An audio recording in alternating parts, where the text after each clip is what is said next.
Okay. Okay, so there'll be a Q&A session at the end of this presentation, so everyone will be given the opportunity to ask any questions that they might have. So our project really resolves around the easements. So what actually are easements? I'm sure a lot of people on this call will know, but I'll just summarize what the easements were. The Coronavirus Act 2020 included this unprecedented power for local authorities to temporarily suspend the majority of their adult social care duties required under the Care Act 2014. These suspensions were known as easements, and in total 8 local authorities enacted stage 3 or stage 4 easements from around April 2020, and those are just for local authorities and when the easements ended.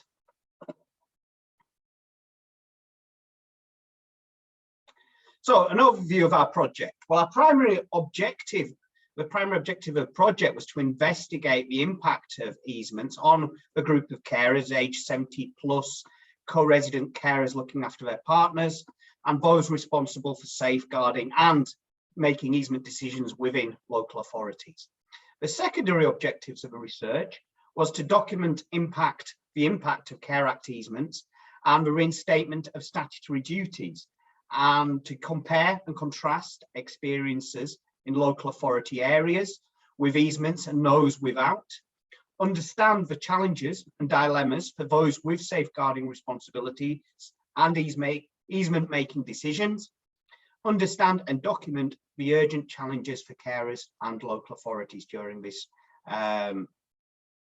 this long period of time. So the 3 work streams were firstly semi-structured interviews with up to 48 carers, and we were aiming for 24 carers from easement areas and 24 carers from non-easement areas. We were also conducting semi-structured interviews with 20 principal social workers and or safeguarding leads. So if I refer to PSWs or SLs, I'm just referring to principal social workers or safeguarding leads. And finally, from all the information we've gathered in the interviews, we've put together a survey with a target of 500 responses. And finally, and very importantly to mention, we've got a care advisory group who've been assisting us with analysing the data and also putting together the survey, which is going to go out shortly, subject to ethical approval. So where are we now in relation to the project? We've undertaken 37 carer interviews. 14 of these have been in easement areas. So from the 8 local authorities which I mentioned at the beginning, and 23 have been from non-easement areas.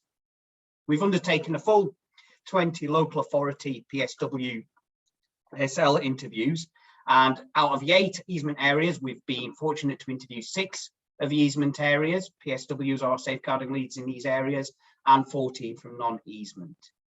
The survey for carers of people living with dementia at home has been developed in collaboration with our advisory group and stakeholders, as I've already mentioned, and we're currently awaiting ethical approval. Hopefully, this should come in the next 10 days.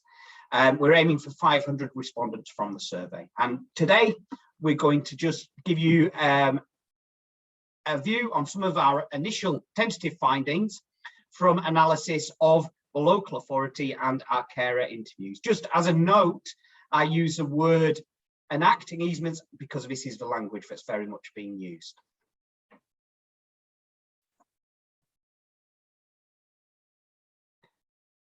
So outline what I'm going to cover today. We're going to look at what happened to assessments and services from the beginning of the pandemic. We're going to look at the decisions to enact easements. We'll look at the contrast between care and health. We'll look at the sociolegal questions arising, and Neil predominantly will go through those, and Neil will also go through with you our next steps and our further research. So what happened to assessments and services once the pandemic took place? Well, our data suggests it was similar across all local authorities, regardless of whether they enacted easements or not. With the notable exception of the Mental Health Act assessments following the legal challenge in January last year, overruling the NHS and DHSC legal guidance, nearly all Care Act assessments went virtual or over the telephone. This resulted in a loss of a doorstep test and being unable to view the inside of households where abuse might be taking place or self-neglect. In at least one easement area, annual reviews stopped to divert team resources to frontline delivery, and that was to get through waiting lists to deal with the highest priority. Particularly at the beginning of a pandemic, general social work face-to-face visits stopped or was heavily reduced, except in the more extreme cases, such as safeguarding.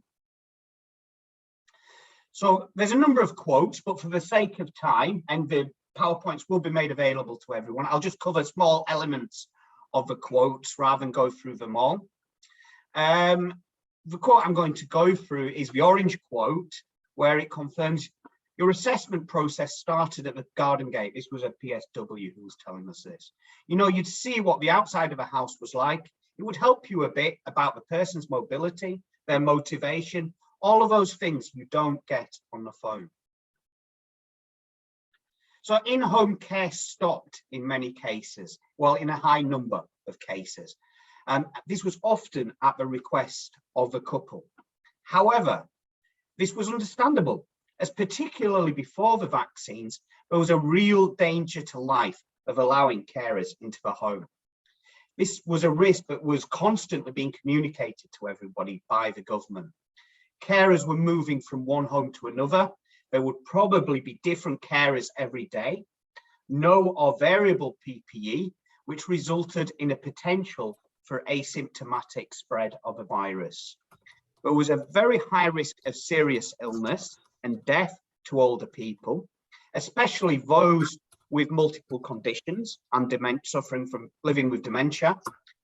This was also exacerbated by a perception that the care being provided was very poor, so it might as well stop. However, some local authorities confirmed that without so many care recipients declining the care, they may have been compelled to enact easements due to sickness levels and staffing in the care agencies. Whilst unintended, therefore, the furlough scheme played a vastly important role in allowing family members to provide the care. After care recipients had declined care, resources dictated that follow-up was variable, but there was mostly no or little follow-up by the local authorities. Some local authorities made occasional welfare telephone calls, but many left the carers to self-refer in the future. Where there was follow-up, there was a mix of appreciation from the carers, with carers not always finding the calls helpful. This was especially where the call was from a person who didn't know the carer. So there's just some more quotes, which I'll go through, one from a PSW. I don't think we would have had a resource to be ringing up every week or every month to check, and that was particularly during the time of the pandemic. So day centres and respite care. At least at the beginning of a pandemic, day centres and offices closed. However, volunteering initially increased, with volunteers delivering food parcels and telephoning carers as befrienders. There was an increase in online respite provision, but the feedback from the carers was that overall, online did not provide respite for carers and could often create a greater burden in trying to create the online respite. Respite in residential homes reduced significantly, except in the more extreme circumstances. Many local authorities were unable to offer a choice of residential care or respite, as care homes were understandably reluctant to take unknown people in. There's another quote. As one carer said, "I know that I qualify for 4 weeks respite care a year, but I don't use it, simply because when he came back from the home, he was very dirty. His bottom was dirty, he hadn't had a shave for a week, He had been, they told me he'd just been pacing. He looked like a little old man, and he isn't a little old man. And he didn't want me to go. He wanted to be able to see me all the time. And I felt as though he felt abandoned. So while ever I can keep him at home, I don't want him. I don't want to take advantage of these 4 weeks away. So there were very high social risks in carers seeking help. There was exceptionally high stakes. If people could no longer cope, they risked not being allowed to see their partner and a very rapid deterioration, as we saw from the last quote. There was real concern with carers about losing control and decisions being taken out of their hands, and for them losing their autonomy about making decisions. And here's a quote from a carer. And 2 of our friends' husbands went in for respite. And unfortunately, it was when everything went into lockdown, and they've never come out. They've deteriorated because they couldn't see family or anything. And you know, they just weren't fit to go home. So I'm not prepared to let that happen. And that carer was talking in relation to her partner. Referrals were down, and this group of carers, age 70 plus, of co-resident carers of partners was a very, very invisible group. I mean, recruiting this group was really substantial, and the numbers that we've got has been incredibly difficult to get hold of. Routes to assistance with the local authorities, such as through GPs, memory clinics, day centres, the not-for-profit sector and safeguarding were diminished, and therefore referrals were down. Carers tried to get by as best they could, and often only came to the attention of a local authority when they were actually at crisis point. They didn't speak out until actually it was a crisis that they found themselves in. There was very little information for local authorities to identify this at-risk group. Even GPs weren't flagging this group of carers. So many of our carers were shielding and isolated in any event, particularly at the beginning of the pandemic. So the quality and consistency of care provision. There were issues with this. A lot of contractors and care homes faced understandable staffing challenges, with many operating with skeleton crews. For some carers, quality of care was a real concern and poorly suited to their need. For example, the carer might call in at 7 o'clock in the morning when the individual might not necessarily normally get up until 11 o'clock in the morning. Local authorities found they had little control over what was provided, and consequently, there was an increase, should I say, in self-neglect. And at least one case reported to us of care services neglect, which led to a formal review. Direct payments were often put forward as a solution. However, it was privately recognised that for many carers, this was not a solution due to the lack of flexibility and the over-bureaucratic scrutiny that came with direct payments. So consequences. As far as we are aware, there have been no investigation reviews of impact of the consequences of stopping and changing all these services. For partner carers, the whole system is a minefield of trying to navigate help. It was suggested by the carers that it would be much easier if there was a named person who they already knew and a single point of contact who knew the whole system. We did find, well, probably unsurprisingly, that those with greater wealth, income, social assets, family close by, and community support from neighbours did manage much better. Some partner carers had heard through different sources that the care quality was not good as well, so they might not have had direct experience, but heard from others, so consequently didn't even consider engaging with the local authority. So moving on now to the decisions to enact easements. Well, same circumstances, different decisions. Whilst all local authorities were having similar experiences across the country, legal interpretation as to the Care Act consequences differed between those that enacted the easements and those that didn't. And Neil will cover that in a lot more detail with you later on in this presentation. This did, however, lead to different decisions being made as to whether easements needed to be enacted or not. For example, did easements need to be enacted for a lack of choice in residential care or respite? Did they need to be enacted for reducing and streamlining full care assessments? Changes in communication about assessments, such as being unable to offer a postal service? Closure of day services, would this require easements? Diverting resources from annual reviews to frontline delivery, would that require to enact an easement? And finally, fears about staffing levels, not actually happening, but just the fear about staffing levels and potential ability to fulfill statutory duties, which never, in most cases, actually happened. So there does appear to be a substantial ambiguity around the law. And this has been exposed really by the pandemic and the easements that were enacted through the Coronavirus Act. This substantial ambiguity around the Care Act 2014 and the duties under this Act, and what its interpretation is in the field. And again, as I mentioned, Neil will look at that in some more detail.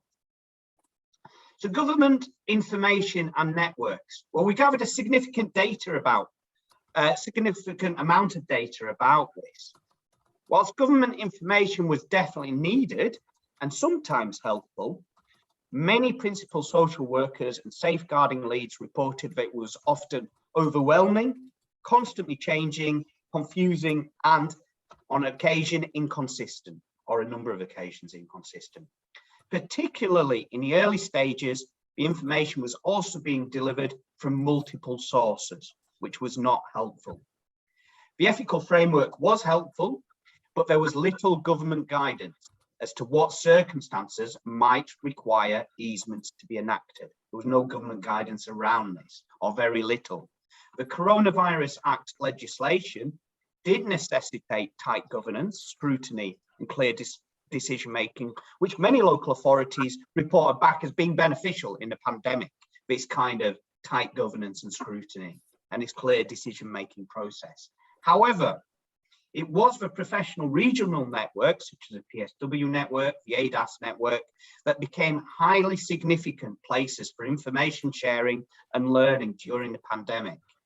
And because of the importance of these networks, this may have led to regional clustering in decision-making around enacting easements.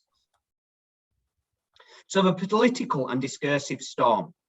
There was a considerable backlash against the easements from lobby groups, politicians, the media, and the public, with freedom of information requests and legal threats of judicial review.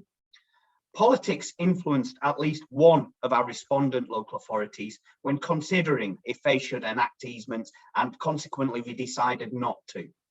However, these local authorities who enacted easements believed that by doing so, they were being more open, transparent, honest, democratic, and enabling scrutiny of how they were changing and prioritizing services.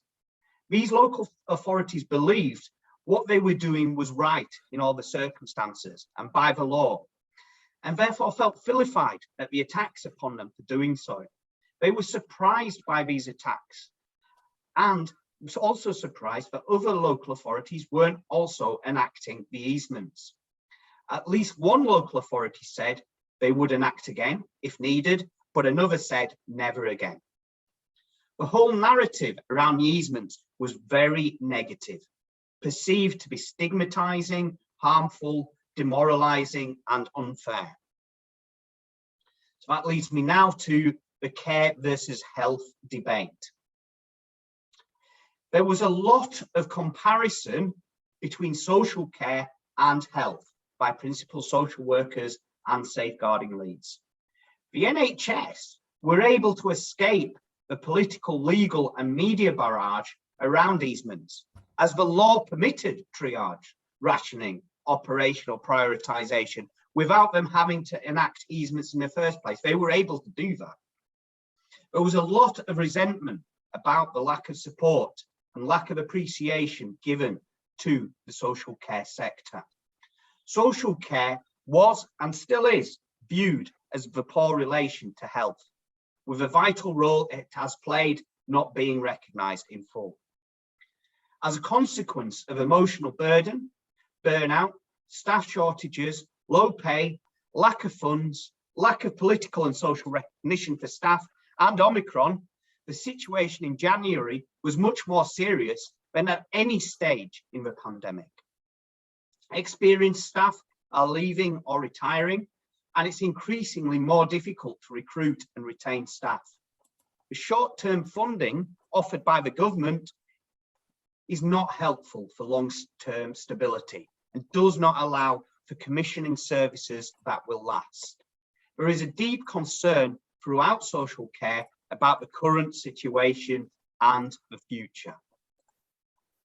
And I'll just read from one of the quotes where a principal social worker advised, "People are leaving in droves.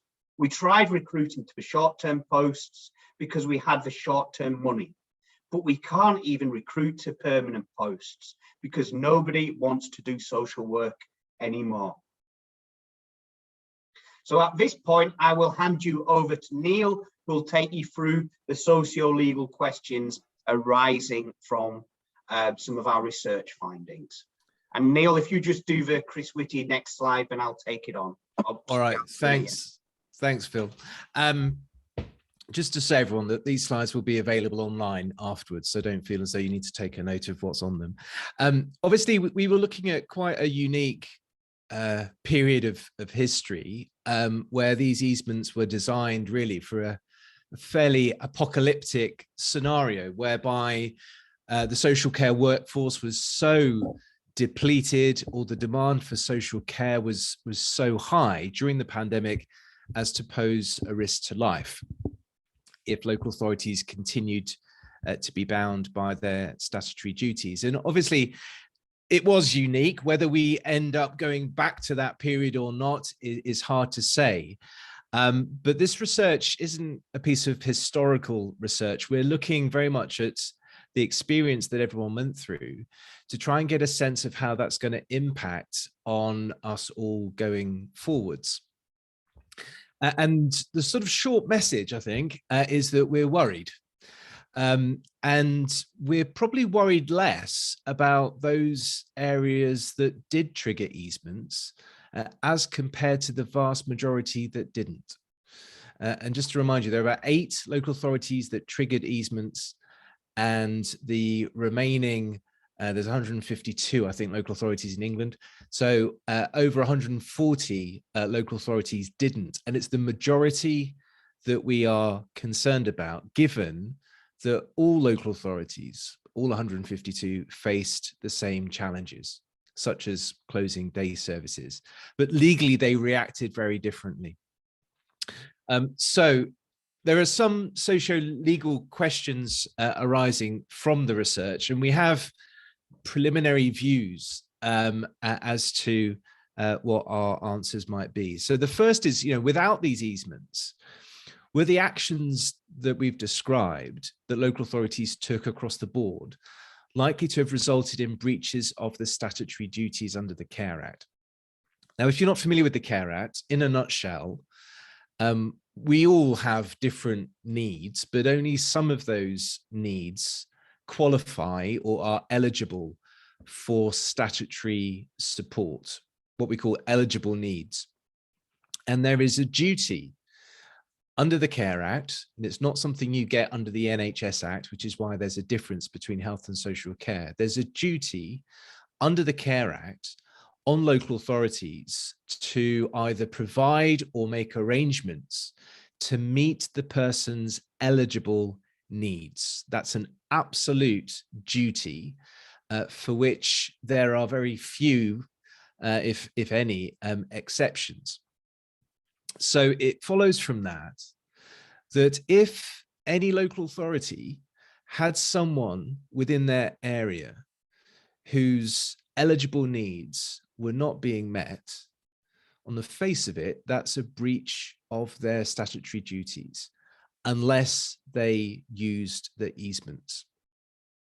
Now, it seems likely from our research, as Phil was saying, that everyone faced the same challenges. Everyone was obviously doing their best to step up to meet those challenges. But it seems likely that all local authorities, or at least most of them, temporarily had to ration social care out of necessity. But the majority did so without any legal protection.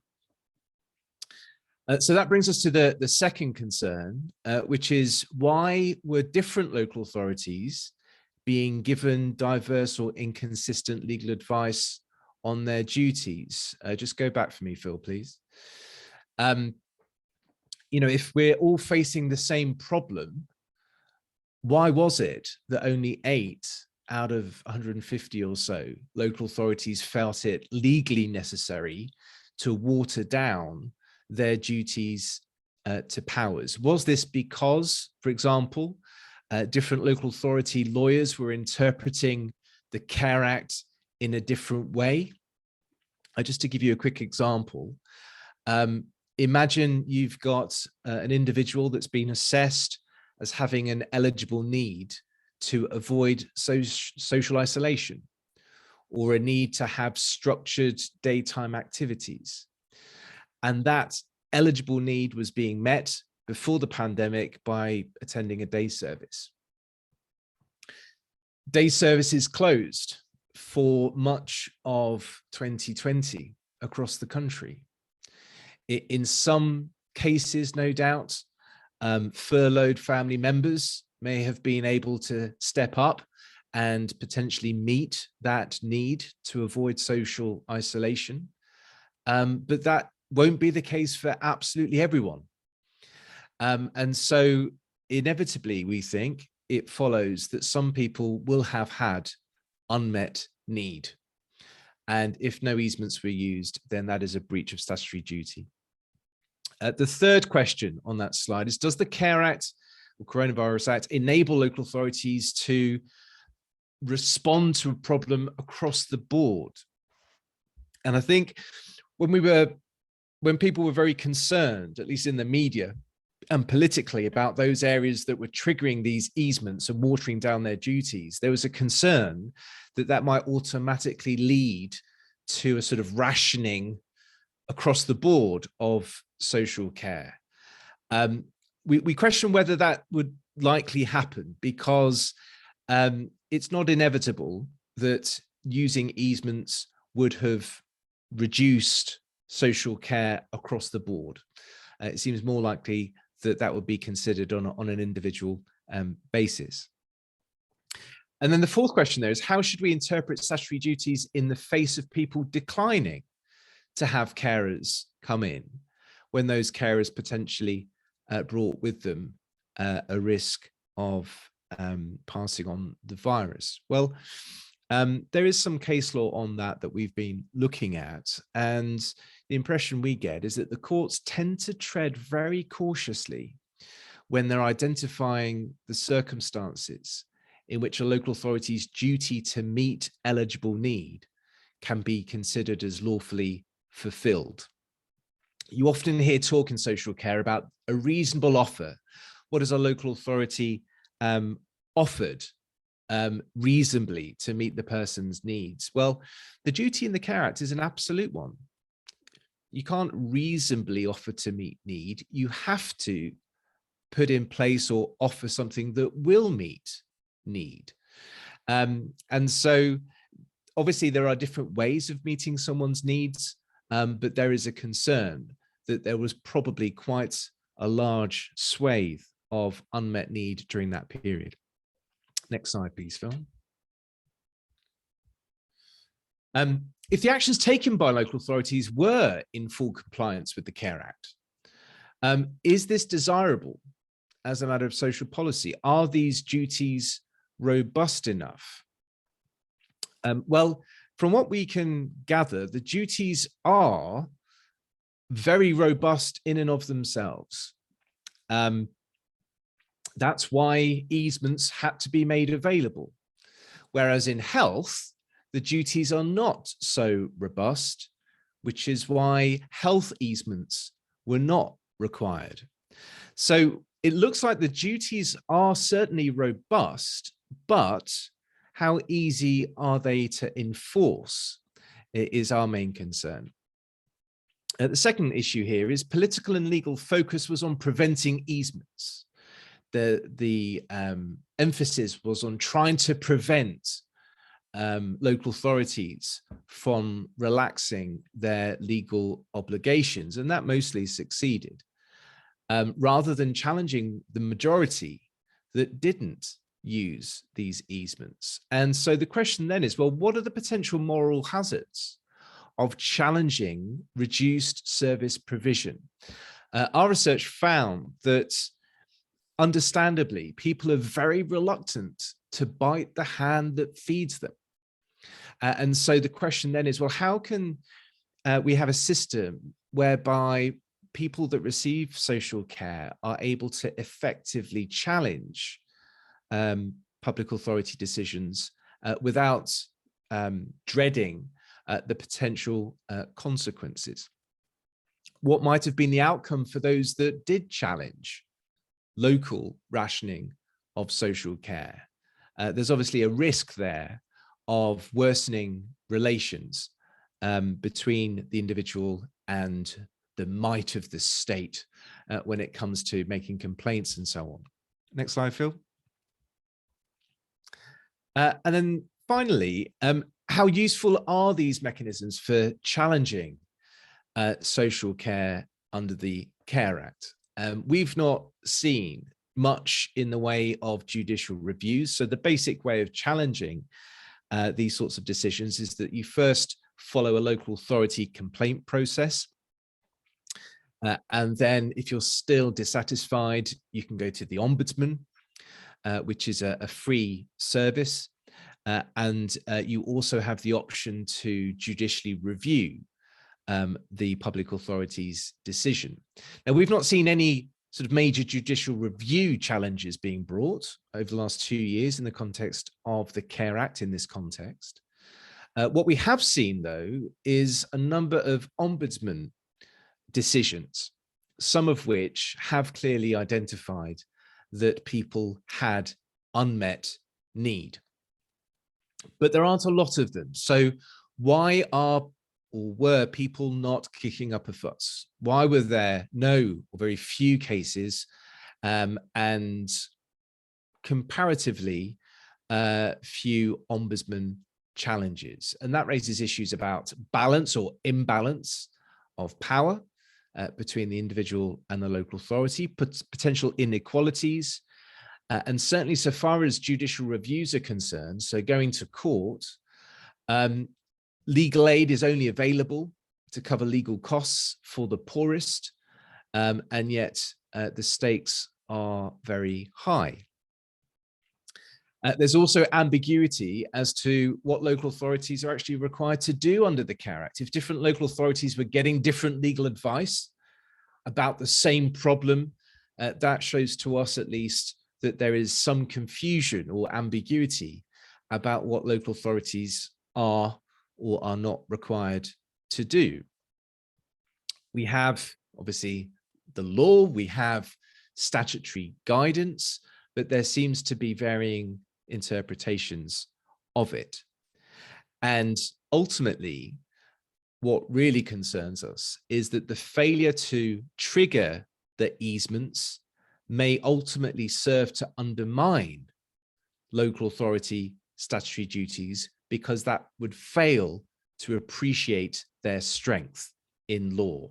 And so to put it simply, if local authorities thought that they could, to put it bluntly, get away with unmet need without using easements, what are the implications of that going forwards? The Ombudsman is a very easy service to access, but it only carries moral persuasiveness. It's not the same as enforcing rights through a judicial review. but judicial review cases are can be very expensive, very difficult to bring. And as I say, often you're biting the hand that feeds you. So is the law effectively set up in a way that enables families to challenge these sorts of decisions? So in summary, same challenges across the board, different legal responses. Small minority of local authorities use the easements, vast majority didn't. Why? And what are the consequences of that? Next slide, please, Phil. And then just finally, in terms of next steps, because we want to leave plenty of time for questions, we're obviously going to finish off the carer interviews and then analyze all those transcripts, which Jane has the pleasure of doing. We're going to conduct this survey, hopefully. We're trying to get 500 responses, and that will be across the country. And then we will draft up our final report and issue some briefing notes as well. And then finally, Phil, thank you. In terms of further research, we have some ideas. So understanding the care deficits better for older people from lots of different perspectives. And there's also a concern or potential area for further research in terms of moral distress and emotional dissonance experienced by the social care workforce in and after the pandemic, and the potential implications that would have on workforce management and practice. So those are a few thoughts, and I'll hand you back to Phil. Thank you.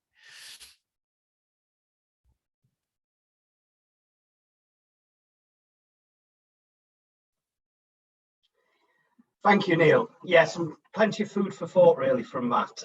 So I can see there's some questions that have gone into the chat. So if perhaps I start with the first question, which was, maybe people did not challenge because they understood that local authorities were doing the best they could under the COVID circumstances, which would have not been from a legal perspective. Neil, are you able to comment on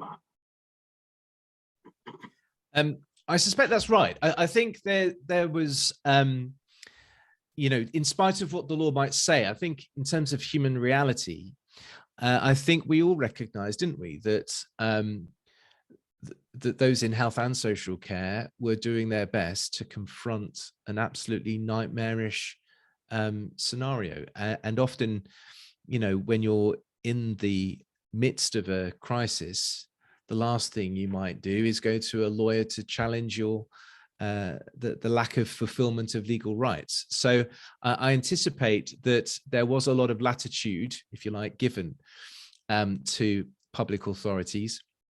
And certainly I did mention one ombudsman case, but there are many others where similarly the ombudsman recognized the challenges that local authorities faced.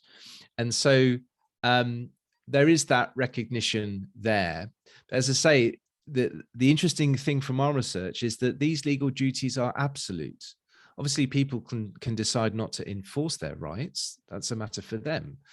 But it's a worry if those rights were watered down without it being felt that local authorities felt the need for legal protection. Thanks, Neil. And the next one's addressed to me, but I think it's you who raised the point. So I'll see if you know the answer, because I don't. Did you say there were 152 or 151 local authorities in total in England? I think there's 152. Okay. There's a bit of the reason for the uncertainties because of some of the boundaries are being moved around. But I think officially there's 152, out 8 of which triggered the easements. And I think I think it's an observation, but we could deal with it as a question. And maybe Jane may be able to answer that because Jane's carried out all the carer interviews. And this comment says, perhaps carers grappling with making sure those they looked after were safe and well and having to provide more care themselves had no energy left to challenge legally.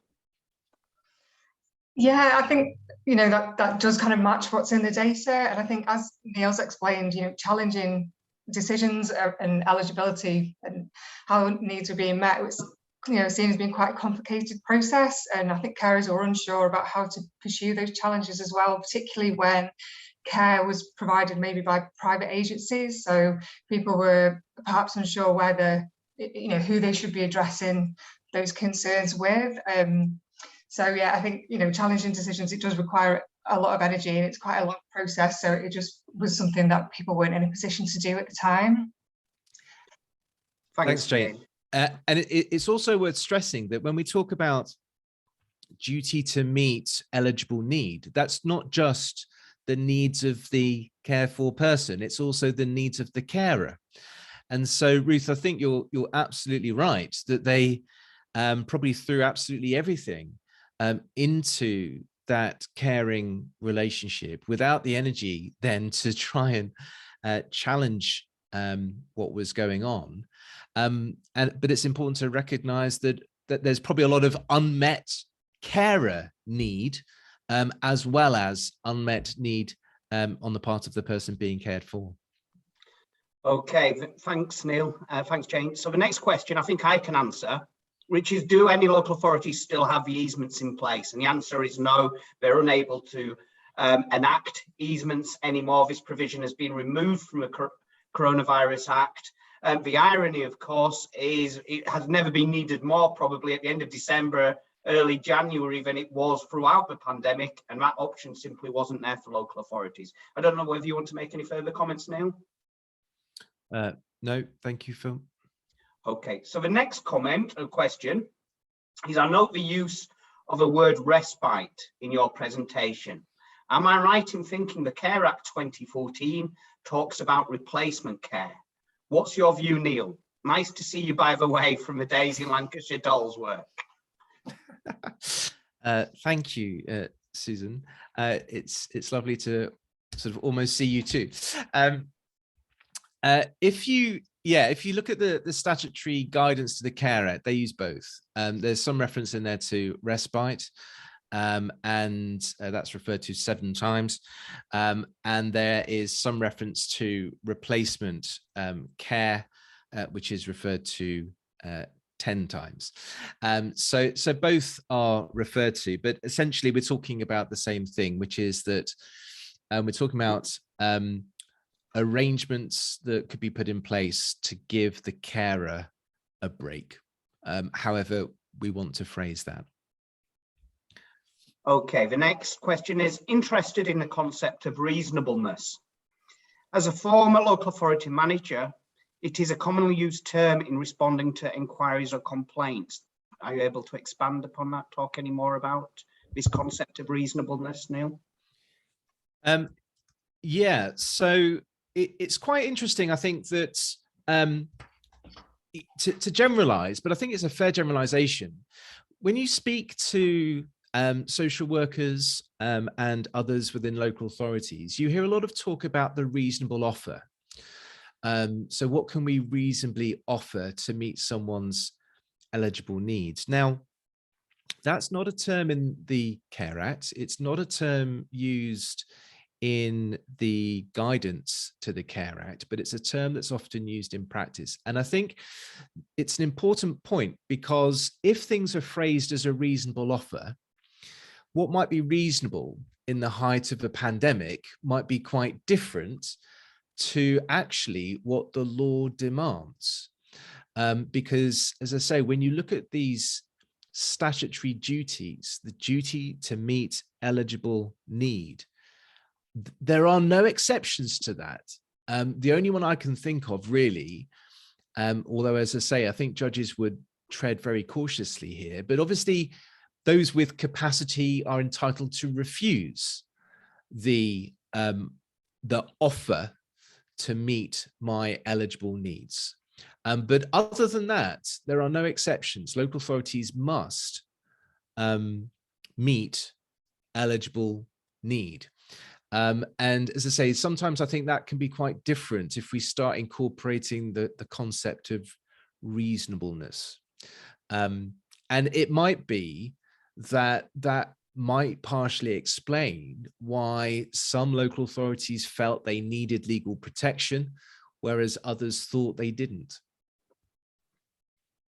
Okay, thanks, Neil. The next question was, for the local authorities who applied Care Act easements, did they share any particular characteristics?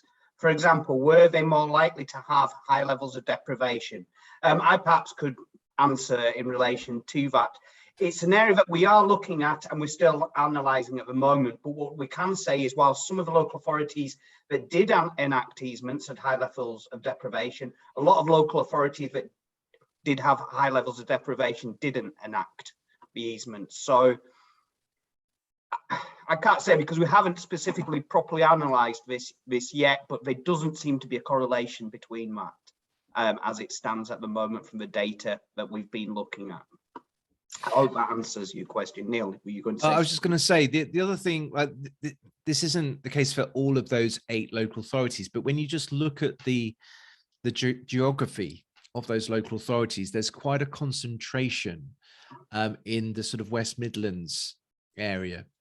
And we're quite interested in that. You know, what happened in that area? You get the impression, perhaps, that there may have been some joint thinking in those geographical areas. So that might be why that small group of local authorities acted in a way that was totally different to the rest of England.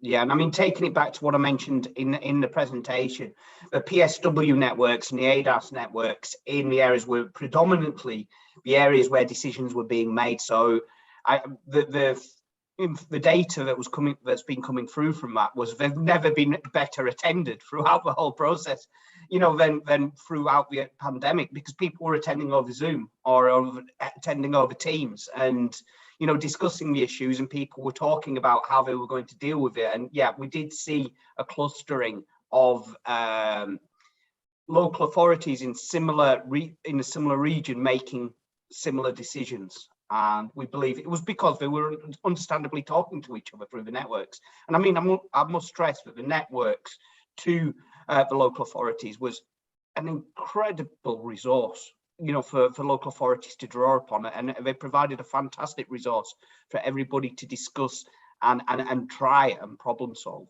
the issues that were being faced.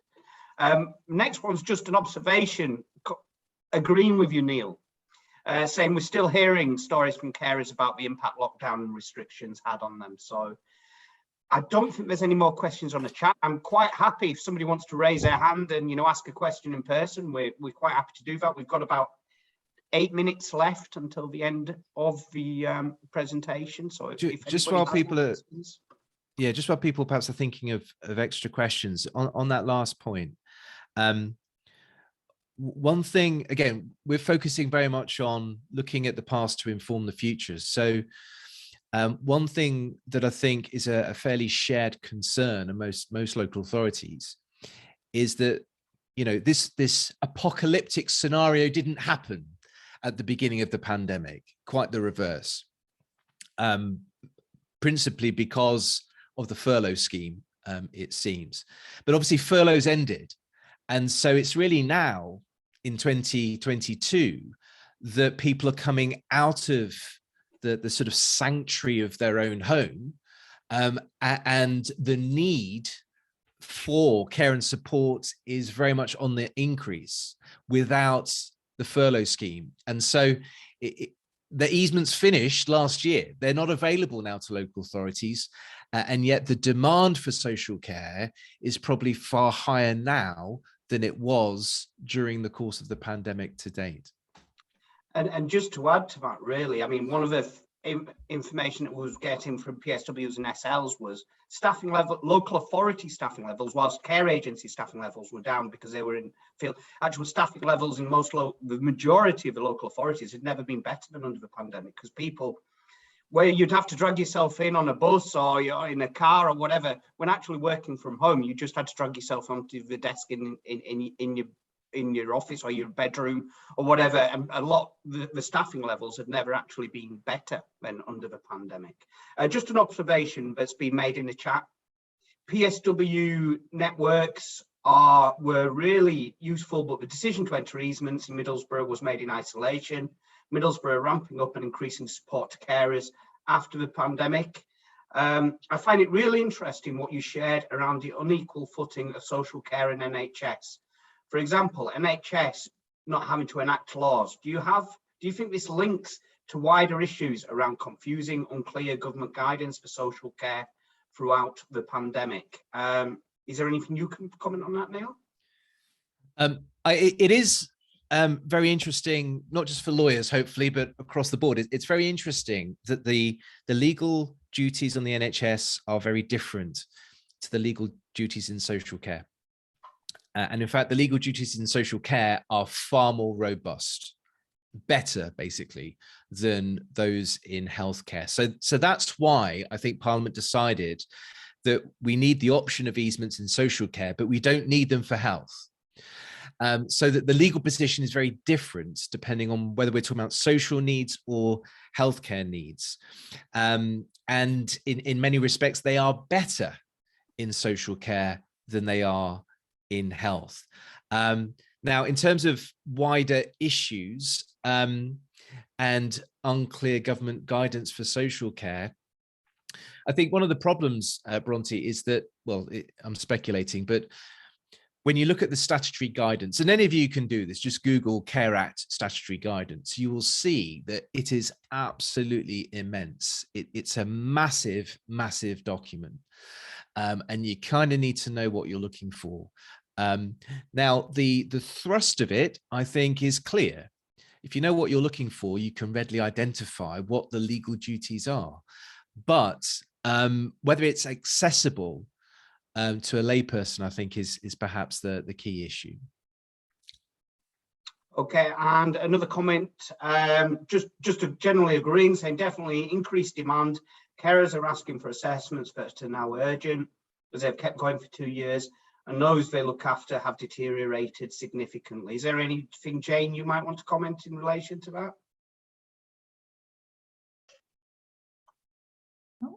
No, just to say that has been coming up in the interviews. Just people having spent, had 2 years that they've just had to get through, and now at a point where they really, really need assessments and support. Okay, thanks, Jane. So if there's no more questions from the chat, I can't see any more questions, and I don't think there's any hands raised for any questions to be asked, then we'll draw the presentation to a close. We hope you found it informative and useful, and please look out for our research coming out. We'll be providing copies of the PowerPoint so that you'll be able to see the PowerPoints. If you have any questions or observations, please feel free to send us emails in. Have we got the website link or an email link for people to send in any comments that they might want to? I can email around the participants and let them know that, so that's not a problem. Okay, that'd be great. Thank you, Linda. So thank you everybody for attending, and look forward to seeing everybody later. Thank you. Thanks, folks. Take care. Bye.